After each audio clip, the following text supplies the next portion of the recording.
Hordoftoota fi dhaggeeffattoota waamicha qubee warri karaa YouTube hordoftan akkam nagaa keessanii isin jechuun barbaada.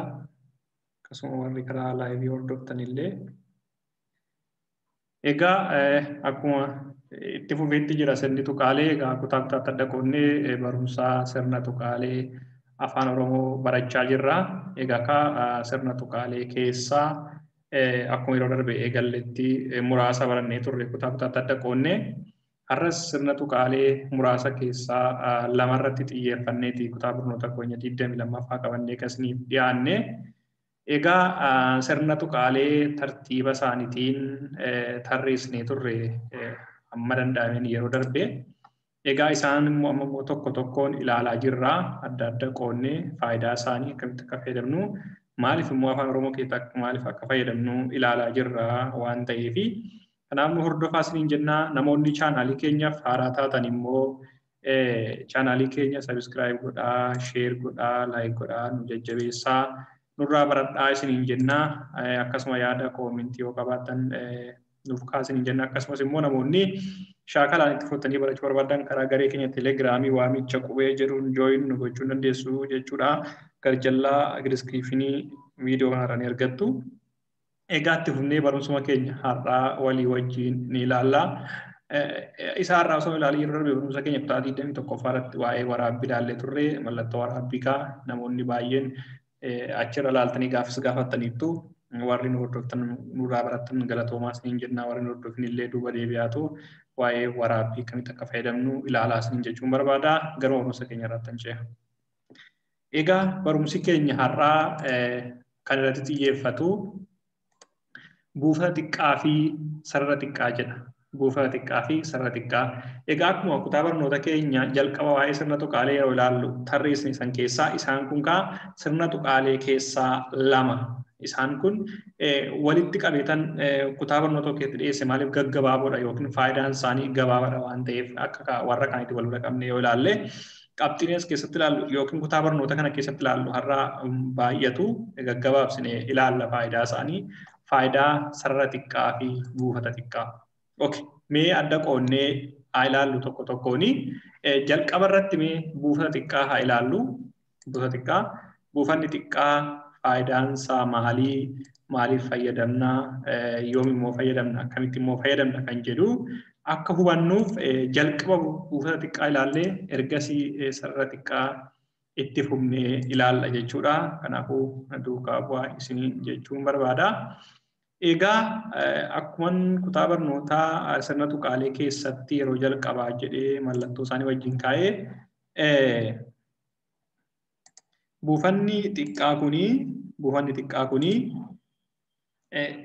mallattoo asitti hammattuu keessa kaa'ee ammarra maraa jiru kanaan bakka bu'ama jechuudha. Kana jechuun gara gubbaatti tuqaa keenyee jala isaatti immoo qoodduu ishee fakkaattu keenya jechuudha akka kanatti. Egaa kuni buufata xiqqaa jedhama afaan Oromoo keessatti yookiin semikolon jedhama afaan Ingiliffaa keessatti. Afaan Oromoo keessatti buufata xiqqaa jedhama. Buufata xiqqaa jedhama. Egaa buufanni xiqqaa mallattoo kanaan erga bakka bu'ee maaliif akka fayyadamnu afaan Oromoo keessatti maaliif akka nu fayyadu itti fufnee walii wajjin ilaallaa. Mee faayidaa buufata xiqqaa afaan Oromoo keessatti qabu. Faayidaa buufata xiqqaa afaan Oromoo keessatti qabu. Buufanni xiqqaan faayidaan isaa himoota dheerinaan caasadhaan akkasumas yeroodhaan wal fakkaatan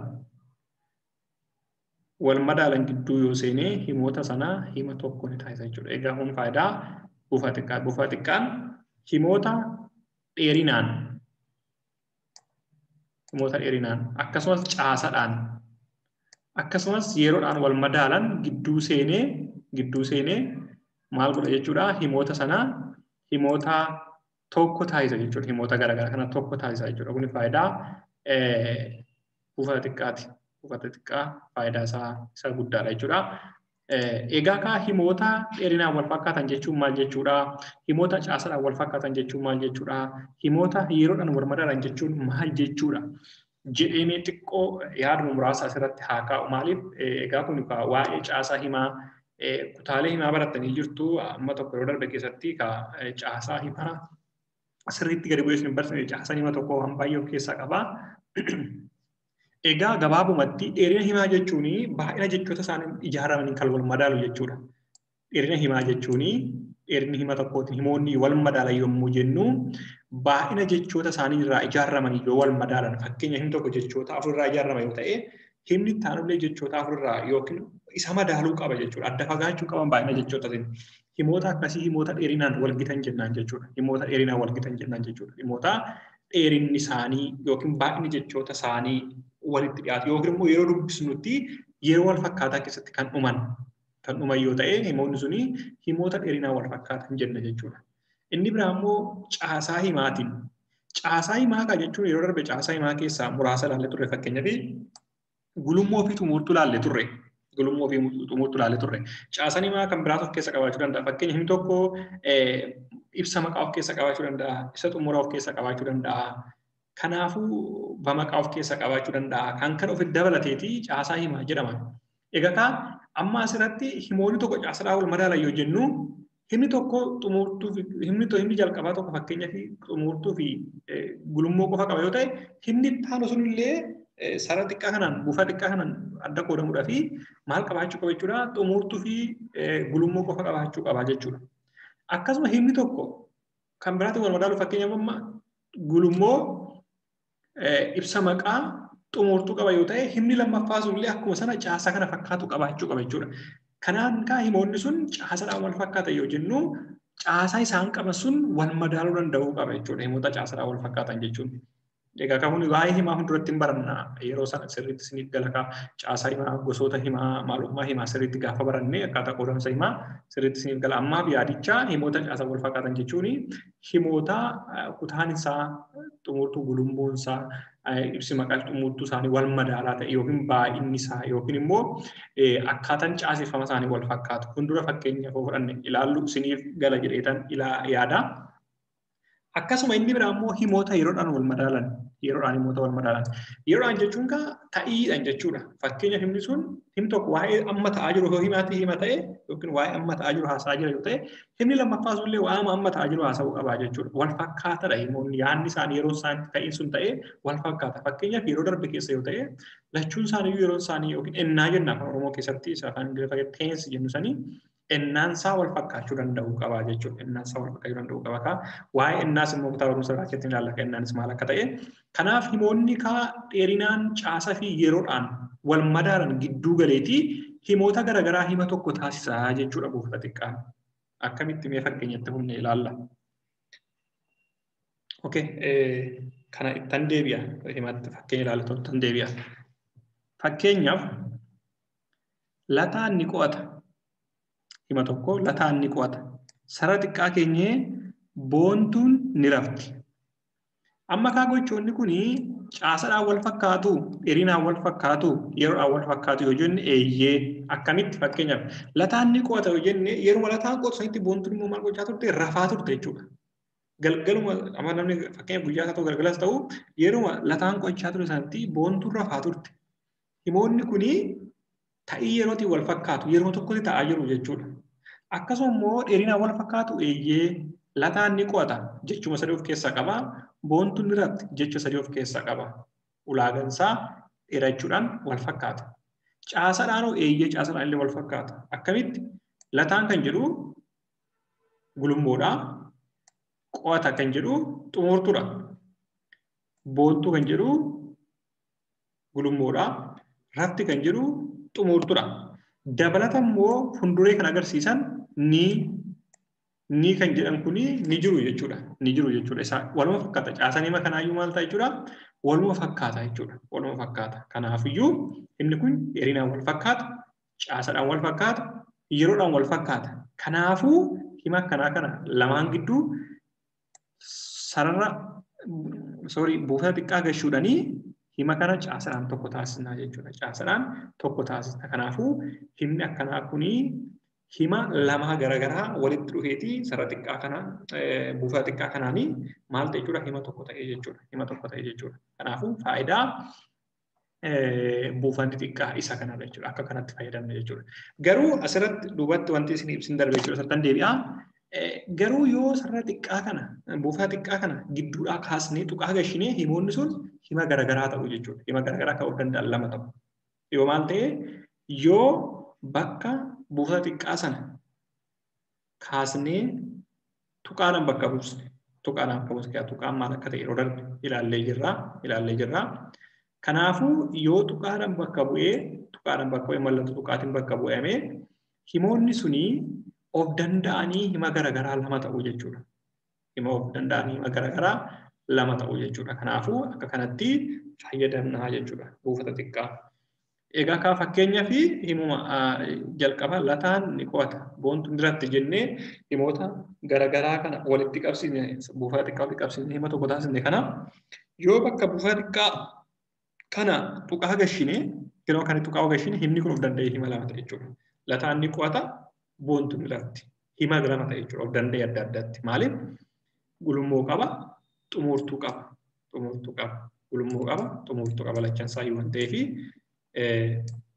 isaan kun lachuu hima of danda'e ta'uu ni danda'u jechuudha. Yoo bakka sarara buufata xiqqaa sanaa maal gashine tuqaa yoo gashine jechuudha. Tuqaa yoo gashine kanatti hima garaagaraa ta'aa jechuudha. Yoo buufata xiqqaa gidduu qabaanne garuu buufata xiqqaa yoo gashine himni sun lamaan isaaniiyyuu tokko ta'a jechuudha. Mee fakkeenya itti fufnee ilaallu. Fakkeenya lammaffaa barsiisaan ni barsiisa. Barattoonni ni baratu. Amma gochoonni kun lamaanii caasadhaan wal madaalu, dheerinaan wal madaalu, yeroodhaan wal madaalu. Maaliif yeroo barsiisaan barsiisaa jirutti barattoonni immoo ni baratu. Gochi kun lamaanuu wal faana ta'aa jira jechuudha. Gochoota waliin deeman yookiin yeroo tokko ta'anidha gochi isaan lamaan kun jechuudha. Kanaafuu yeroo barsiisaan barsiisu barattoonni baratu waan ta'eef yaadni kun lamaan caasadhaan, dheerinaan, yeroodhaan wal fakkaatu waan ta'eef asitti sarara buufata xiqqaa fayyadamnee adda qoodnaa jechuudha. Buufata xiqqaa fayyadamnee adda qoodnee hima kana hima tokko taasisnaa jechuudha. Lakkiin barbaannus yoo jenne immoo tuqaa gidduu gashinee himoota garaagaraa lama taasisuu ni dandeenya jechuudha. Himoota garaagaraa lama taasisuu ni dandeenya. Maaliif yaadni isaan lachuuyyuu tokkuma. Barsiisaan ni barsiisa jedha. Tuqaa goone barattoonni ni baratu. Kun yaadni kun lamaan isaayyuu wal fakkaata ergaan isaa tokkuma. Garuuyyuu yoo buufata xiqqaadhaan walitti hiinee hima tokko nuuf ta'u jechuudha. Hima garaagaraa lama ta'uu dhiisaniitii hima tokko nuuf ta'u jechuudha. Hima tokko nuuf ta'u. Akkasuma immoo himoota lamaa fi sana ol ta'an illee himoota caasadhaan, dheerinaan, yeroodhaan wal madaalanii sarara buufata xiqqaa kana walitti hidhuu dandeenya. Buufata xiqqaa kanaan walitti hidhuu dandeenya. Fakkeenyaaf badhaatuun nyaata hojjetti. Caaltuun ni qo'atti. Daraartuun kubbaa taphatti. Egaa amma gochoonni kun sadeen isaanii yeroo tokko ta'aa jiru jechuudha. Yeroo wal fakkaatatti. Yeroodhaan wal madaalu. Akkasuma caasadhaan immoo wal madaalu maaliif jechoota sadii of keessaa qabu. Akkasuma immoo dheerinaan wal madaalu. Dheerinni baay'ina jechoota isaanii qaban yookiin yeroo dubbiin isaanii xumuramu waluma fakkaata. Kanaafiyyuu himoota kan sadeen sararratti buufata xiqqaadhaan walitti hiinee himoota tokko taasisne jechuudha. Himoota sadii. Kanaanis yoo jenne immoo tuqaa gidduu gashinee gaafsan hima garaagaraa taasisna. Gaafsan maal ta'a? Caaltuu kan jedhamu qubee guddaarraa eegaluu qaba. Daraartuu kan jedhamu illee qubee guddaarraa eegaluu qaba jechuudha. Gaafa hima garaagaraa taasisne akkuma asitti fakkeenyaaf barsiisaan ni barsiisa, barattoonni ni baratu jennee egaa hima lammaffaa kana barattoonni kan jedhuun baan guddaan ta'ani maaliif gatii buufanni xiqqaan jiruuf. Garuu yoo buufanni xiqqaan gidduu dhaqee tuqaa ta'e himni lammaffaa kunillee of danda'ee qubee guddaan eegala. Akkuma yeroo darbee waa'ee guddeessaa ilaalla jechuudha. Qubeen jechi kamiyyuu himni kamiyyuu gaafa jalqabu guddeessan jalqaba jechisaa isa jalqabaa keessaa qubeen jalqabaa jechuudha. Egaa kuni faayidaa buufata xiqqaa keessaa isa muraasaa kanatti fayyadamna jechuudha afaan Oromoo keessatti. Egaa faayidaa kan biraallee baay'ee qaba ta'uu danda'a. Ammaaf ani kanarratti xiyyeeffadhe. Kana namoonni isin mataa keessaniin waan garaagaraa dubbistanii yookiin akkaataa fayyadama isaa adda baasuu ni dandeessu jechuudha. Egaa kuni faayidaa buufata xiqqaati. Inni lammaffaa immoo sarara xiqqaa walii wajjin ilaalla. sarara xiqqaa walii wajjin ilaalla. Egaa sarara xiqqaa kan jedhu kuni akkuma maqaa isaa irraa argitan kinu akka kana jira jechuudha. Mallattoon isaa hyphen jenna afaan Ingiliffaatiinis hyphen jedhasanii yeroo waa'ee namoonni kamiyyuu hyphen jedhanii waamu. Sarara xiqqaa jedhanii waamu namni sarara xiqqaa jedhu kana maqaan isaa badaan beekamu. Kanaafuu isa kana hyphen jettanii hin waamina hyphen osoo hin taane sarara xiqqaa jedhaatoo waama jechuudha. Afaan Oromoo keessatti sarara xiqqaa jedhama jechuudha. Sarara xiqqaa jedhama. Egaa sarara xiqqaa kana wal beektu yeroo darbillee waa'ee jechuudha tishoo yommuu kaasnu amma tokko agarreera waan ta'e waa'ee sarara xiqqaa isiniif haaraan ta'u egaa faayidaan isaan sanuma wal fakkaata. Egaa faayidaa isaa afaan Oromoo keessatti ni ilaalla. Faayidaa sarara xiqqaa. Faayidaa sarara xiqqaa ni ilaalla. Akkamitti fayyadamna, yoom fayyadamna, maaliif fayyadamna kan jedhu ni ilaalla jechuudha. Itti fufnee ni ilaalla. Tole faayidaa sarara xiqqaa keessaa inni jalqabaa jechoota tishoo yookiin jechoota jecha lama irraa ijaaraman gidduu galaa jechuudha. Jechoota tishoo maal akka ta'e yeroo darbe ilaallee jirra. Akkamitti akka ijaaraman ilaallee jirra. Egaa kan namoonni isin hubatan yoo jiraate kaayyoo jechoota tishoo kana immoo yeroo biraarra deemee ilaalla. Kan namoonni baay'een gaafachaa turtanii dhiifama isiniif hin deebisne illeeni. Kanaafuu waa'ee jechoota tishoo kana amma tokko ilaalleerra amma tokko beektus waan ta'eef maaliif akkamitti akka ijaaraman mala jechoota horsiisuu fi mala jechoota ijaaruu keessaa isa tokkodha jechoota tishoo kuni. Egaa inni kun immoo sarara xiqqaa fayyadamna jechuudha yeroo jechoota tishoo ijaarru. Akkamitti fakkeenyaaf maal jenni yeroo darbee jechoonni tishoo yommuu ijaaraman jechi jalqabaa suni qubeen dubbachiiftuu isaa gara dhumaa lama yoo ta'e tokkorraa gatuudhaan sarara xiqqaa gidduu gashina jennee yoo inni immoo dubbachiisu sun tokko ta'e ishumarraa gatuudhaanii sarara xiqqaa gidduu gashinee jecha tishoo taasisna jennee jirra. Egaa fakkeenyaaf garaa, ida'uu, laafessa kan jedhu kana lamaanii jechoota garagaraati kaa jechoota tishoo ijaaruuf fayyadamnee garaa kan jedhu waan biraati, laafessa kan jedhu waan biraati. Jechoota kana lamaa walitti hidhee jecha tokkorraa ijaarra. Kanaafuu gara laafessa jenna. Egaa yeroo gara laafessa jennee barreessinu kana jecha jalqabaa garaa jedhu kanatti qubeeleen dubbachiiftuu dhumarra jiran lama waan ta'aniif tokko keessaa gatuudhaan sarara xiqqaa gidduu gashuudhaan jecha sana gara walitti fidnee gara laafessa jennee jecha tishoo tokko uummanna jechuudha. Egaa jechi gara laafessa kun hiikaa tokko qaba jechuudha. Jechoota hiika qaban kan garagaraa lamarra walitti dhufeeti kan jechoonni tishoo kan ijaaramanii. Jechoonni kun garaa kan jedhu hiika addaa qaba duraanii, laafessa kan jedhu hiika kan biraa qaba. Egaa jechoonni kun walitti dhufeeti hiika tokko nuuf kennu gara laafessa kan jedhu jecha tishooti. Jecha tishoo kana immoo yeroo barreessinu malli ittiin barreessinu keessaa tokko jennee akkuma ilaalle yeroo darbetti sarara xiqqaa gidduu gashuudhaan sarara xiqqaa sun kaa ishee kana jechuudha. Faayidaa isheeti jechuudha. Kanaafuu jechoota tishoo yommuu barreessitan sarara xiqqaa gidduu gashuudhaan barreessaa jechuudha. Kanaafuu faayidaa sarara xiqqaati kun. Fakkeenya lammaffaa mataa fi duree kan jedhu jechi mataa jedhu hiika biraa qaba, duree kan jedhu hiika biraa qaba. Jechoonni kun lamaa walitti dhufanii tishoo ta'u. Kanaaf jecha jalqabaa kanarraa qubeen dubbachiiftuu dhumaa lama waan ta'eef tokkorraa gannee haa kanarraa ganneeti mata duree jennee sarara xiqqaa gidduu gashinee akkanatti barreessina jechuudha. Akkanatti barreessina jechuudha. Asirratti garuu waan tokko wanti isinitti barbaadu dirqama miti sarara xiqqaa gashuun jechoota tishoo irratti. Sarara xiqqaa malee walitti siiqsinee barreessuudhaan illee akka sagalee tokkoon dubbifamu taasisuu ni dandeenya jennee yeroo darbee akkaataatti barreeffama jechoota tishoo ilaallee jirra jechuudha. Kana jechuun fakkeenya mata duree jedhee akkanatti sarara xiqqaa gidduudhaa kaasee mata duree jedhee jecha tokkoon akka dubbatu sagalee tokko walitti dhufee akka dubbatu taasisuu ni danda'a jechuudha. Taasisuu ni danda'a. Kanaafuu kanatti sarara xiqqaa fayyadamna jechuudha jechoota tishoo keessatti. Fakkeenya sadaffaa irratti gara kan jedhuu fi tokko kan jedhu gar-tokkee jennee jechi jalqabaa kuni dubbachiiftuun gara dhumaarra jiranii tokko waan taatee fi ishumarraa ganna jechuudha. Ishee kanarraa ganneeti akkuma bilaallee gar kan jedhu barreessnee sarara xiqqaa as gashinee ittaasnee tokkee jennee gar-tokkee jennee hiikaa tokko arganna. Gara kan jedhu hiikaa biraa qaba.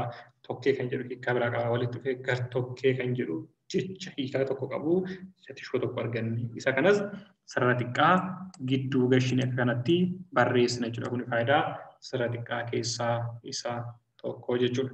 Egaa kan itti aanu immoo faayidaa sarara xiqqaa keessaa ammallee ni ilaalla. Inni biraa faayidaa sarara xiqqaa keessaa inni kan biraa yommuu himootatti fayyadamnee yaada keenya barreeffamaan otoo ibsinuu bo'oo tokko irratti otoo hin xumuriin yoo hafe bo'oo itti aanutti ce'uuf nu fayyada jechuudha.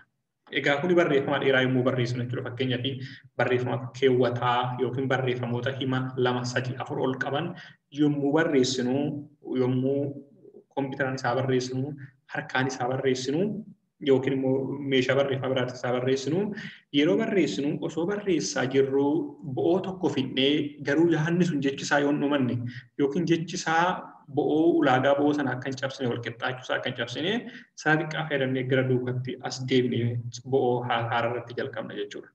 Isa kana fakkeenya yoo ilaalle gaariidha. Ibsuun namatti ulfaata waan ta'eef jechaanii mee fakkeenya kana ilaalaa. Fakkeenya kana ilaalaa. Fakkeenya kanarratti akkas jedha. Fakkeenya kanaan fudhadhee kan dubbisnaa. Namoonni baay'een jechoota afaan Oromoo yeroo qubeessan qubee baay'ee keessaa gatuudhaan jecha hir'uu taasisu. Akkasumas ergaa isaanii qixa sirriin osoo hin dabarfatin hafu. Egaa kuni barreeffamanii barreessuu barbaadedha jechuudha. Egaa akkamitti sarara xiqqaa fayyadamaree yeroo kamiin fayyadama? Akkas jedha. Namoonni baay'een jechoota afaan Oromoo yeroo qubeessan asirratti qubee jedhee barreessuu yaadetanii iddoon nagahuu dide jechuudha fuuldura kanatti. Iddoon nagahuu dide asitti. Kanaaf amma maalan godharee seera keewwataa eegee barreessuudhaa fi duubatti jecha kana guutuusaa qubee kan jedhu kana duubatti deebi'ee jalqabuun hin ta'u jechuudha. Maaliif iddoon kun duwwaa hafa. Iddoon asitti argitan kun duwwaa hafa. Kanaafuu maalan taasisaree qubee kan jedhu kana birsaga isaatti adda qoodetanii quu jedheetan beemmoo asan darba jechuudha. Kanaaf dubbisaan sun maal hubataa? Jechi kun walitti jiraachuusaa garuu sababa iddoon hanqateef addaan qixuusaa hubata jechuudha namni kun. Kanaafuu iddoo kana duwwaa godhee akka kanatti dhiisuu hin danda'u. Maalan godhaa? Qubee jecha sana keessaa birsaga isaa hamma ta'e hamma iddoon isaa nagee asitti barreessitanii kanaaf immoo itti aanseen boottaan irratti jalqaba jechuudha. Yeroo kana maalan godhaa? Sarara xiqqaan agarsiisa. Sarara xiqqaa jechuun maal jechuudha? Jechichi hin xumuramne irraa citee kan hafe jira yookiin birsagni irraa citee hafe jira jechuudha. Asirratti immoo waan tokko kana isitti immoo yeroo addaan kunnu yookiin barreeffama keenya sana jecha sana addaan kunnu dirqama iddoo birsagaatti adda kutuu qabna. Fakkeenyaaf iddoo kanatti qaafii uu gidduutti adda kutuu hin danda'u. Maaliif qaafii uun birsaga tokko walitti jira waan ta'eef birsaga tokko adda cabsuu hin danda'u. Kanaafuu jecha sana barreessee adda kutee kanaaf immoo boottaan irratti jalqabuudhaa fi dirqama jecha sana maalan godha jechuudha? Bakka birsaga isaatti adda kutaa jechuudha. Birsaga isaa irratti adda kutaa jechuudha. Kanaaf qubee jechi jedhu birsaga lama qaba jechuudha. Quu fi bee jedha. Kanaafuu quu asitti barreessan bee as fidaa jechuudha. Akka kanatti sarara xiqqaa fayyadamuudhaanii jechi sun osoo hin xumuramin akka namnee akka kanatti agarsiisnee dubbisaan sun maal jedhee dubbisa jechuudha? Birsaga kana walitti fideetii akka jecha tokkotti dubbisaa jechuudha. Akkasuma itti fufee maal jedhaa? Baay'ee keessaa gatuudhaan qubee baay'ee keessa gatuudhaan jecha jedhee barreessuu yaade asitti garuu iddoon hin geenye jecha jedhee barreessuu yaade iddoo isaan hin geenye asitti jechuudha. Kanaaf maalan godhee jecha jedhu kana birsaga isaatti adda cabseetanii asitti hamma iddoon nagee asitti hanga iddoon nagee barreessitanii ittaanii immoo birsagarraa hafan sanaa iddoo bo'oo isatti horattan fide jechuudha. Boottaan horattan fide jechuudha. Kanaafuu dubbisaan koo sun yookiin dubbisaan barreeffama koo dubbisan akkam godha jechuudha. Birsaga kanarraa kan cite jira jechuudha. Bo'oottaan irratti. Asiifuu maal ta'a jechuudha? Isa kana ni argata jechuudha. Ittaanee bo'oottaan ulaalaa. Kanaafuu jecha jedhee walitti fidee dubbisa jechuudha. Jecha jedhee walitti fidee dubbisa. Barreeffama dheeraas ta'uu danda'a rakkina hin qabu. Ani garuu jechoota akka carraa ta'e jechoota birsaga lama qaban qofatu asitti na jalaa dhume. Kanaaf isin immoo jechoota dheerallee yoo ta'e sarara isaa sana birsagatti adda kuttan jechuudha. Maaliif seera barreeffama keewwataa keessatti inni kun wal qixxaachuu qaba akka kanatti. Sarara asii gadi sarara kana ilaalaa kanatti wal qixxaachuu qaba jechuudha. Maaliif tokko gidduu seennee tokko ala baanee qixa isaa eeguu qabna jechuudha. Itti bartuu keessa yoo argitan jiraattanii inni kun yeroo baay'ee namoonni itti bartuu qabdan ilaaluu dandeessu. Asirratti sarara isitti agarsiisa. Itti bartuun keenya akka kana jira jechuudha. Itti bartuun keenya fuulli isaa akka kana jira. Kanaaf asitti maal jedha jechuudha? Akka kanatti sarara qoqqoodamaa qaba jechuudha. Akka sararratti barreessan kanatti sarara qoqqoodamaa qaba. Sarara qoqqoodamaa akka kanatti qaba jechuudha. Sara qoqqoodamaa qaba itti bartuun keenya kanatti. Kanaaf maal jechuudha jecha tokko asitti barreessinee finnee asitti finna jechuudha. Yeroo finnu sana yoo iddoon nun keenye boodhan keenya sarara xiqqaa keenyatti boottaan kanarratti jecha biraa jalqabna jechuudha. Jecha biraa jalqabna kanatti. Itti bartuun keenya yookiin dabtara keenya warri tiraattanii seera kana guuttatee jira. Kanaafuu yeroo barreessinu sana asitti sarara xiqqaa keenye sarara xiqqaadhaan yaada keenya dachituu isaa agarsiisnee boottaan nuti jalqabna. Boo jechuun immoo sarara haaraa isa jennu jechuudha. Sarara haaraa isa taanu jechuudha. Kun itti bartuu arguu dandeessu yeroo baay'ee. Akkuma kanatti fufee hir'uu taasisu jedha. Akkasumas ergaa jechuu barbaadanii iddoon na hanqate. Kanaafuu maalan godhee jecha ergaa jedhu kana birsaga isaa jalqabaa sitti galchanii birsaga taanu sittan barreessa jechuudha. Kanaafuu ergaa namni dubbisu walitti fidee sara xiqqaa kanaa gidduudhaa kaasee irratti dubbisa jechuudha. Garuu sara xiqqaa kana gidduun gashinee hiikan qabaatu jechuudha. Maaliif walitti qabachuu isaa ragaan qabu jechuudha. Maaliif ergaa. Yoo namni lakkee itti fufee barreessee asitti ergaa barreessuu barbaade itti fufee maal ta'a sararaan ala jalaa ba'a jechuudha barreeffamni kun. Sararaan alatti jalaa ba'a jechuudha. Yeroo kana seera barreeffamaa cabse waan ta'eef akka kan sana hin taane asitti sara xiqqaadhaan birsaga isaa adda qoonnee jechuu sana boottaa irratti jalqabna jechuudha. Egaa isaanii qixa sirriin osoo hin dabarfatin hafu jedha. Egaa kun akka kanatti sarara xiqqaa fayyadamna jechuudha. Barreeffama garaagaraa yeroo barreessinu kanaaf akka sanatti faayidaa sarara xiqqaa fayyadamuu dandeenya. Egaa barnoota keenya har'aa keessatti faayidaa buufata xiqqaa fi faayidaa sarara xiqqaa gabaabsinee ilaallee jirra. Egaa faayidaan isaanii amma sana baay'atu akka sarara tuqaalee biraa waan muraasan fayyadamna jechuudha. Oromoo keessatti tariikaa afaan biraa keessatti baay'ee ta'uu danda'u. Faayidaan isaa amman argeettii fi amman beekutti isaan kanan isiniif kaa'ee akka fakkeenyatti tarii kan biraatti dabalachuu dandeessu namni biraa yeroo barsiisu ilaaltanii yookiin kitaaba garaagaraa dubbistanii itti dabalachuu dandeessu kun isaanuma bu'uuraati. Egaa kun faayidaa sarara xiqqaa fi faayidaa buufata xiqqaati jechuudha. Egaa barnoonni keenya har'aa kana fakkaata. Egaa namoonni gaaffii yaada yoo qabaattan karaa koomentii nu kaa'uu dandeessu. Akkasuma karaa garee keenya telegiraamiitis nu gaafachuu dandeessu jechuun barbaada. Egaa barnoonni keenya har'aa kana fakkaata. Waan nu dhaggeeffattaniif galatoomaa. Yeroo itti aanutti immoo barumsa sirna tuqaalee keessaa isa kan biraa qabannee amma isinii dhiyaannutti yeroo gaarii qabaadhaa isiniin jechuun barbaada. Nagaatti.